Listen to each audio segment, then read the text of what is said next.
All right, this is part 2 of our radical quiz review. This is centered around solving radical equations. I'm going to work through the even numbered problems here and kind of talk through some of the things to remember as we solve these problems. So when we solve radical equations, we want to isolate the radical and then eliminate the radical by raising each side of the equation to a power equivalent to the index. So that's kind of a fancy way of saying we have a cubed root here. It's by itself. It's been isolated. So all we need to do to get rid of it, to eliminate that radical, is going to be to raise it to the third power. Why would I raise it to the third power? Because my index, or the root I am taking, should match the exponent. What that'll do, it'll get rid of the radical on the left-hand side, and I'll have to cube 3 times 3 times 3, to get 27 on the right-hand side. From here, it's a straightforward linear equation. I subtract 1 from both sides and solve where x equals 13. Let's look at number 28. Well, this one's not quite as straightforward because there's these other terms, right? We have a -3 over here, obviously, but we also have 2 and a -7. So before we square anything, we want to isolate the radical. So, excuse me, we're going to add 7 to both sides. So we'll have 4 equals 2 times x minus 7. Sorry, that's not in parentheses, that's in square root. And now we're going to divide everything by 2. That will cancel the 2 on the right-hand side, and we'll be left with 2 equals the square root of x minus 7. Now I can square both sides. The math behind it will be a little bit simpler. Squaring 2 gets me 4, and squaring a square root eliminates that square root. I solve, I add 7 to both sides, so x equals 11.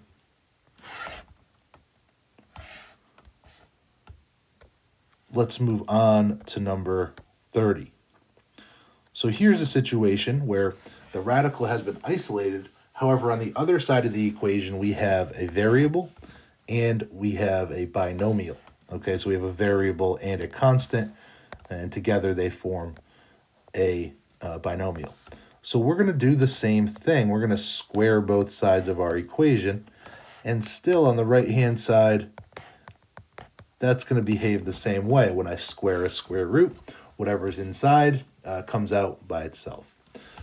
Now, when I square a binomial, it's really like we're foiling, right? X plus 3 times x plus 3, right? We distribute. And what we're left with is x squared plus 6x plus 9. So now we have a quadratic that we need to solve. We subtract x, and we subtract 5, because we always want to set a quadratic equal to 0. Now we factor. We're looking for numbers that add up to 5 and multiply to 4. In this case, x plus 4 and x plus 1, which gives us possible solutions of -4 and -1. Now, when we square things, whenever we have this situation where a quadratic shows up as we solve, we need to test our solutions. It's possible that we have extraneous solutions. So first, let's test x equals -4. And by test, we're plugging that in to the original problem.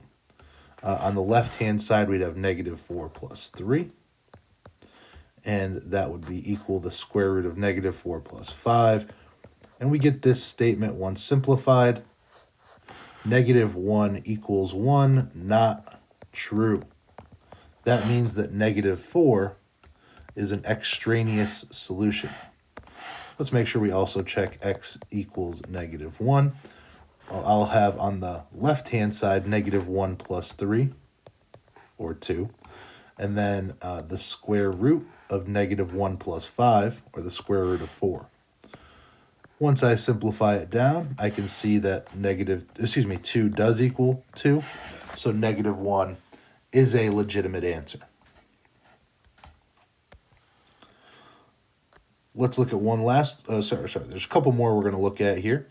This one is more straightforward, right? We have a cubed root, but you'll see here the cubed root is represented as a rational exponent. Right, we want our exponent to be 1, so we're going to raise both sides to the third power. Right, notice that when we multiply 1/3 times 3, we get 1. So we can write the left-hand side just simply as 5x plus 1. On the right-hand side, we get 4 cubed. 4 times 4 is 16, times 4 is 64. We subtract 1 from both sides, and we get 5x equals 63. And we'll end up with a fraction here, but that's okay. We'll have x equals 63 over 5.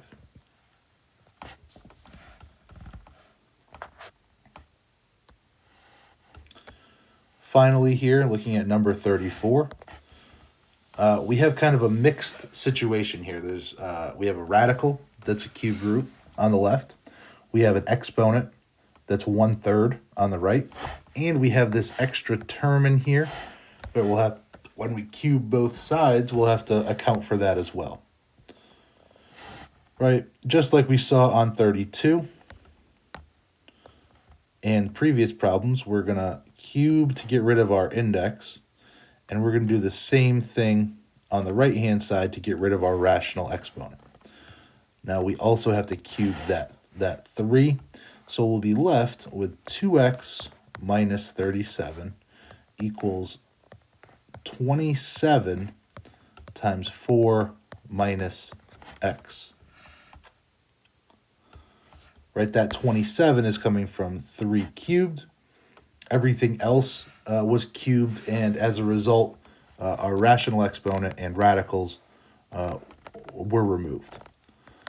So let's solve to finish up this whole set here. 108 minus 27x. You'll notice that I distributed that 27 to create the right-hand side. Now I'm going to get my x terms on the left. I'm going to add 27x to both sides. I'll get 29x. I'm going to add 37 to both sides, and that'll leave me with a 145. We divide both sides by 29, and we find that x equals 5. And we are done. As with part 1, there's an answer key posted for all the remaining problems, but you've seen about half of these worked out, so that should get you on your way.